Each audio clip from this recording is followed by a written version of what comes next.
Hey, Dr. Brad Murray. Going through some trying times right now. Really important to not, let the worry, let that totally engulf your whole life. Let this COVID-19 thing become your everything. We need to make sure we're still doing the same things we need to do every day. Definitely the social isolating to help flatten the curve is going to really help us here in Canada and everywhere else globally. So stay home, but stay fit. We're going to make sure that you have some opportunities to stay fit. There's going to be lots of binge watching, going to be lots of, quick grab foods that are going to be real easy to give into. Let's try to avoid that the best we can. Get a health plan, stick to it. Upcoming videos, I'm going to talk about what I'm doing for my health plan in this time. Obviously, things have been adjusted in every aspect of our lives. My training routine's no different. Today, what I want to go through is sort of a functional lower body day. Today's going to focus around over 100 variations of lunges.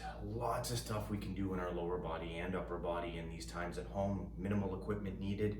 That's going to be the focus of everything I'm showing you. My last training video of my pull-up day was about an hour long. I'm going to try to compress things. I did want to show a full video of sort of what a typical routine kind of looks like with major movement, accessory movement, major movement, accessory movement, enough time in between if we're going heavy. Today, lunges are all about control of hips, pelvis, legs, low back, knees, feet. We're going to dig deep into that today. And we're going to show you lots of options. Everybody likes different things. Previous injury histories, previous concerns with joint degeneration, joint problems, things like that are always a concern when it comes to the lunge. I'm going to tell you what to look out for, what to try to get better at, where the safe variations lie, where the harder variations lie if we're looking to make sure we're maintaining some of our higher end fitness. I want to make sure I hit as many people as I can, shotgun blast type here, and give lots of options to lots of different kinds of people, and make sure everyone knows there's lots of things we can do right now to stay fit, stay healthy, do our part. So, little homage to Tom Hanks right now, who's having a hard time. I think he's going to come through just fine. He's the type of person everybody loves. He's going to give us some real true insights after he makes through it and gets that check mark under the recovered box. Lets us know what it looked like to him, what his struggles were, what things worked well for him, what seemed to cause problems. Lots of this stuff circling around right now. Anyways, let's get to some lunge variations. We're going to go through a whole bunch here today and get the legs a good workout. I'm still going to start with my warm-up, which are my squats and my push-ups. Get my blood flowing a little bit, make sure that everything's ready, warm, lots of insurance here that we're doing things properly. So 50 squats to start, imagine that. We're just gonna start to get the hips lined up, and with each rep, with the squat, you do wanna try to get to a little bit lower, where after the first 5 or 10, where you're gonna work down to that sort of thighs parallel to the ground type position, making sure we're feeling a nice activation of the hips and pelvis as we come up to the top. Sometimes I emphasize the tuck in, so we really feel that opening up of the low back at the top. I'm also a rotational athlete predominantly, a lot of ball, a lot of golf, a lot of hockey. My training requires that I keep up with the rotational elements, and these are just sort of a minor variation of rotation through the hip for me. I work in when I'm doing my daily squats, lots of different versions for positions, depending what I'm going to be getting to that day. We always find time to do everything that we need to get accomplished, that we put in our plan. Make sure this gets put into your plan. Something you're going to do. It's not going to happen by accident. The reps aren't going to do themselves.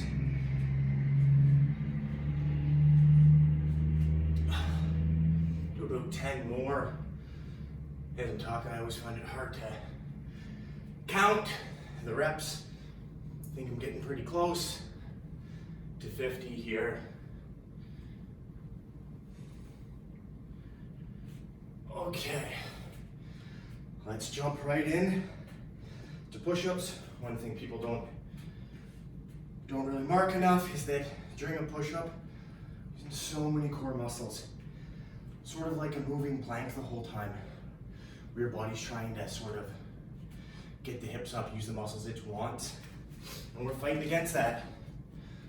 Once again, I like to vary my hand positioning. Often I'm staying a little bit lower than a full up and down.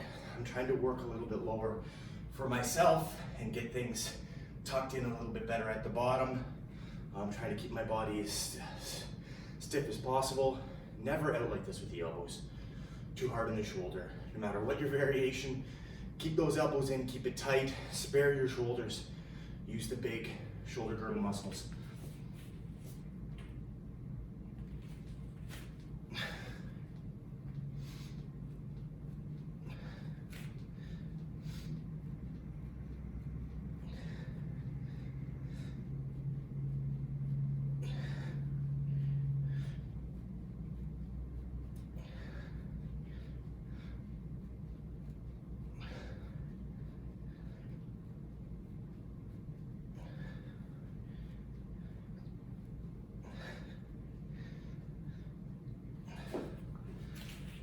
Okay, there's 50.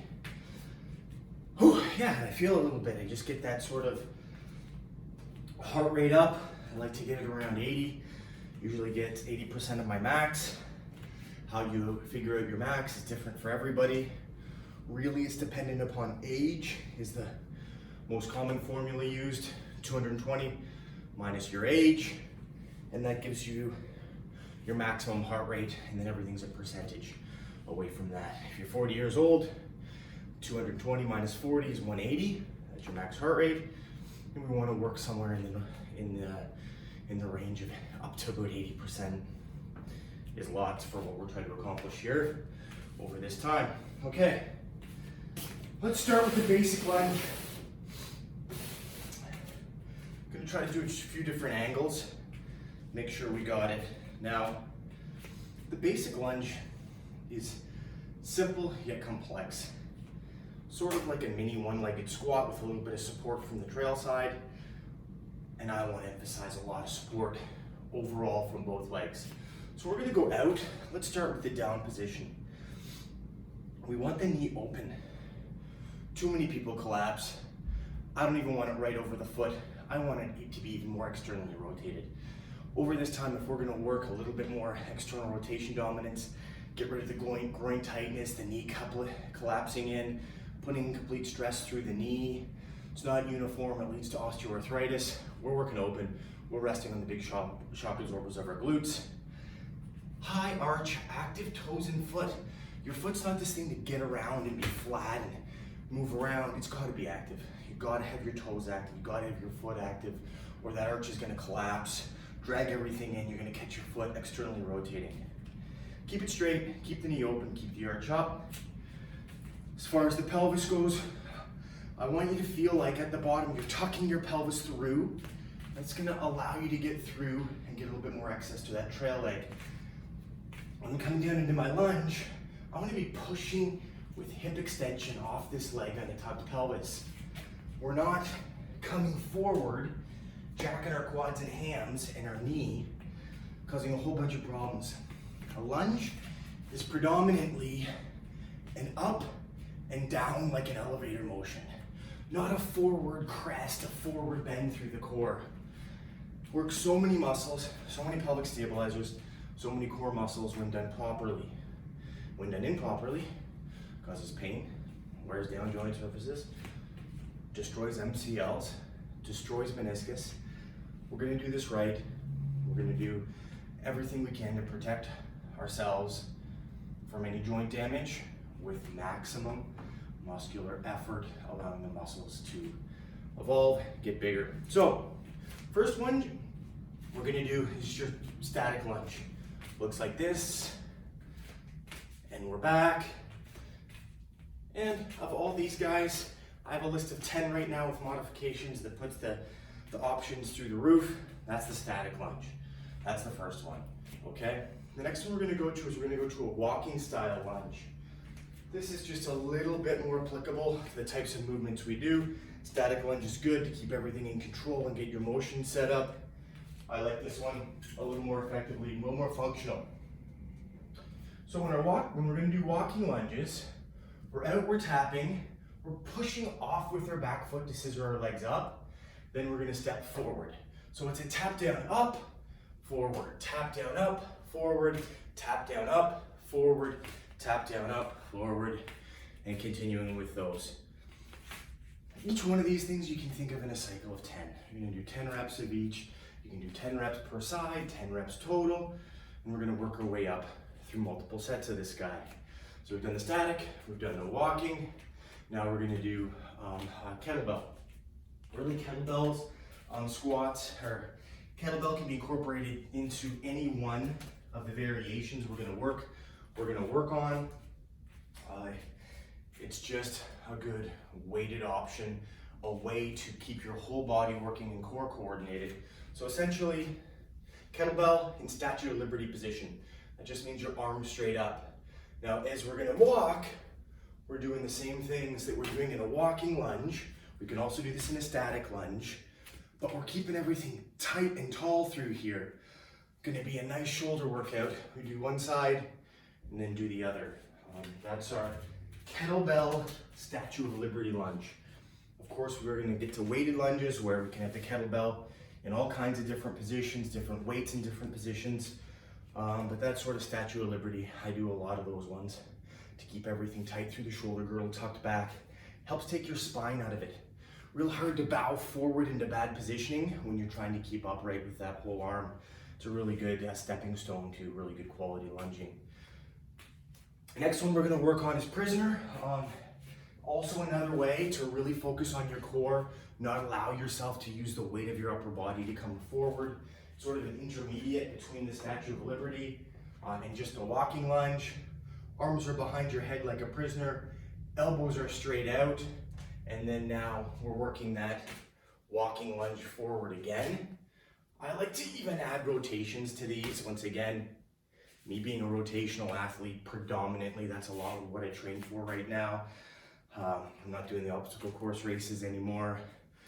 So this is predominantly where I'm trying to focus my training for my real world functional applications. So that's your prisoner lunge. The next one that we're gonna work into are gonna be step up lunging, which are basically just step ups. I'm gonna use something very small and basic. We're just gonna use a nice milk crate. Now, exact same tenets with control of the knee, control of the hip, control of the foot. As I step up in from this lunge position, I'm gonna come through, tuck my butt, get a nice full activation of my glute, back down, knee open, same thing. Opposite leg, knee open, stepping up, tucking through, coming back, knee open, changing legs, knee open, coming all the way through, driving that pelvis through and back down. Obviously we can add weight, obviously we can add height, all of these things to make it more challenging. We add speed, we add tempo, we decrease tempo, all different things to change the way that we're gonna do things. That's a basic step up style lunge or just a step up. I wanna go into one that's a little bit more of a challenging version, or people struggle with, is a split squat, Bulgarian split squat. These are often called version. This is where we have a rear leg raised, everything else stays the same, and it's almost a hybrid version of a single leg squat versus an actual lunging position, although all the single leg pelvic stability of a lunge is what we're emphasizing here. The key to this is while the back leg's up, is to still be able to maintain a flat neutral pelvis and not allow your back to arch and your pelvis to tilt forward and for you to come forward. So as I raise that trail leg, I'm gonna come to a position where I can come straight down like an elevator and straight back up. Straight down knee open, arch high, foot nice and active, and back up. I'm not coming forward, I'm not arching my back. Before I even move, I'm tucking, getting nice and active in my pelvis. Tucking, active, coming straight down, keeping no arch and relaxed back. Get a lot of trail side, hip flexor stretch, quad stretch. A lot of activation of the pelvic stabilizers to keep you flat and level. No dipping down at your side. Real good medial lateral control of that knee. Forces everything to stay nice and level at your pelvis. You start letting that knee come in, and you can tilt through your core, and these reps start to look horrible, and we're not strengthening the large power producing muscles and not protecting the small control stability muscles that sort of grab onto each joint while we move. Okay, so the basics of the Bulgarian split squat. 10 of those guys per side. Once again, these are mostly 10s we're going through. That's number 6. Number 7 is we're just gonna do pause lunges. This brings me to a point of the way that we can really layer a bunch of different variations. Going very slow generally helps us to learn better support for a joint, better control for a joint. Going really fast through emotion generally lets us develop that explosive speed power, but we can sometimes sacrifice a little bit of form. Both are important. You need to do them both if we're going to be active and we're going to want to rely on our strength and power. But we do need to incorporate slow as well. So slow rep is going to be something like 5s. 5 seconds on the way down, 5-second pause at the bottom, 5 seconds on your way up. So we're not going to be resting at the bottom with slow. So even if it starts with 3 seconds down, 3-second pause at the bottom, 3 seconds up, totally fine. These are definitely the types of things we want to start as the beginner. We want to get our control, we want to slow everything down and get lots more work, but lots more control. So when we slow things down, things become easier, and then we build upon that, just like in anything. So here, all I'm doing is 1, 2, 3, 4, 5. 1, 2, 3, 4, 5. 1, 2, 3, 4, 5. And switch. And we do the same thing on this side. Working through slow, controlled repetitions keeps the muscles time under tension much higher. There's a whole body of evidence you can look at time under tension, how it relates to strength gains and performance gains. You're not selling yourself short by going slower. You're probably doing the opposite. You're making it harder, you're learning better, you're probably getting better joint support, getting better muscular activation with less joint compression and destruction. So long story short, don't think slow is the sissy way, or don't think slow is you giving into yourself. It's a good way to learn this stuff, and it can be applied across the board for almost every strength maneuver that we're talking about. Now we're going to go to the opposite end of the spectrum, fast. Once again, this can be applied to pretty much everything across the board as far as speed goes. We talked a little bit about the differences and the gains that we can get from slow versus fast, and this is just going to be my sort of in-spot jumping lunge. You can do this far quicker with like marching walking lunges, which are far quicker, but this guy's going to look like a static lunge, or static jumping lunge, where we're going to be tapping and jumping and tapping and jumping. And the less arms you work, the more legs you work. A lot of us might need to be getting a little bit of help through that pattern initially till we get better at it. So that's the next one. That's number 8. That's our jumping style lunges, which very effective, but more higher end. And you'll notice that the explosiveness from the pocket, from tapping all the way down, will take some time to get to. Bridge that gap with the slow reps. Weighted, I often like to do different versions of weighted, as many people do. Sometimes we'll do carry style. Carry style lunges are going to be looking like you're holding 2 suitcases. Really key, everything stays upright. We don't let that weight cripple our spine as we're going. Big military chest, everything's forward. And if we're going to do walking style lunges, we're making sure all of our form is still right on point with these. We can also do, like we talked about, turn our walking lunges into Liberty style. Use a kettlebell, use a dumbbell. We can do goblet style lunging, where we're going to be lunging and adding a rotation or not, and back This would be goblet style. We can do plate style weighted lunging. Once again, very similar. We're just going to be holding on to our weight, nice and tight to the chest, just like when we carry many types of boxes, things like that. Help us prepare for that. Weighted vest, sun daughter on your back, anything you can think of. Weighted lunges, once again, goes all the way through every version we're going to show you here, and is another way to change variation, increase any sort of difficulty. Last one I want to go through is a ramp up to a Cossack style squat. It's just a little bit more of the side to side motions. Often when we start these, groin gets overworked, glutes are getting underworked, quads and hams are working real hard. I want to make sure we're opening up that pelvis. So we're going to do a progression for number 10, which is Cossack squat, which I'm including in this 10 progression lunge variation. This is sort of three versions, progressions all in one as well. So I'm going to take you through this step by step. So first we start, instead of sort of our shoulder width style squat, which is how far I want your upper body to be able to fit in between at the shoulders of your heels. So that's how wide you need to be. Narrow stance squatting, nope, that's going to be all legs. We want the hips. So we're going to be even wider than that. Maybe even double width from our normal squat width. From here, we're just going to be coming over and down to one side.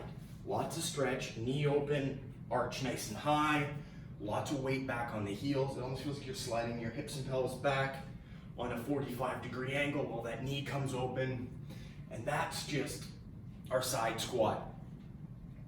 Now that's a good progression to start getting used to how to get low, how to get open, which is what a Cossack squat really is. It's that ability to get super low, super open. And it's something I like to give to work towards. This is that sort of tight hips hockey player, tight hips ball player. Always feel like you're tight here, low back's tight. These are things that really help push that envelope for you. The side squat works into more of a slide squat. I'm going to use our fancy sliders that we have here, but a paper plate, a paper towel, a face wash on a hardwood floor works just fine. You don't need these guys, although I am going to talk about this and things that I think everybody should have as far as at-home training goes. So this looks similar, except we're sliding that leg out, keeping all the weight and the strength on this leg, and just sort of sliding this out of our way. Once again, we're trying to work, open up the groin, and force the work onto the hips. This we can work on different angles as well, straight over on a 90, straight back a little bit, and we're going to hit this slide squat to work us towards opening everything up for that Cossack squat. So the Cossack squat is about getting really wide now and really low and sitting down, and you can even work rotation into this opposite leg. So once again, super low. I could even be a bit lower on this guy myself, something I'm working on. There's lots of things I'm always working on. Opening up my groin, activating my glutes, keeping my pelvis stable, keeping my hips loose, keeping my low back loose, keeping my interior core strong. I preach this stuff all the time, and I'm working on it all the time. It never ends. The more you want to be able to keep competing as we get older, keep having fun on the weekends, you got to do this stuff. Yeah, so we buzzed through our time pretty quick here. I think we got a lot of good repetitions in, a lot of good variations in. I'm going to hit my workout, try to keep these minimized, so I'm not going to be filming the entire workouts as much. I'm going to be trying to break down the elements that I'll be doing, so it's something for you to look at and then go through on your own. And for this, like I said, each one of these 10, static lunging, walking lunges, kettlebell, in the Statue of Liberty position. We work through the prisoner lunges, we work through the step-ups, we work through the Bulgarian split squat, we work through pause squats, which are slow lunges rather, slow lunges, jumping lunges, which is adding the speed. We worked on different weighted variations of lunges with anything that you have, and Cossack squatting, how to work our way up to opening up our groin into getting a little bit lower to kind of free up the groin so we're using the hips more. And that's it for today. That's your leg day. That's a functional leg day for me. Not a ton of weight, not a ton of regular stack work, not a lot of machines involved. You don't need it. With working these elements and getting everything strong through your lower body, you're gonna have a stronger lower body, healthier lower body, back, pelvis, knees, ankles, hips than you ever thought was possible with just a lot of reps and sets paying attention to form. So be happy, be healthy, stay home, but stay fit. Thanks.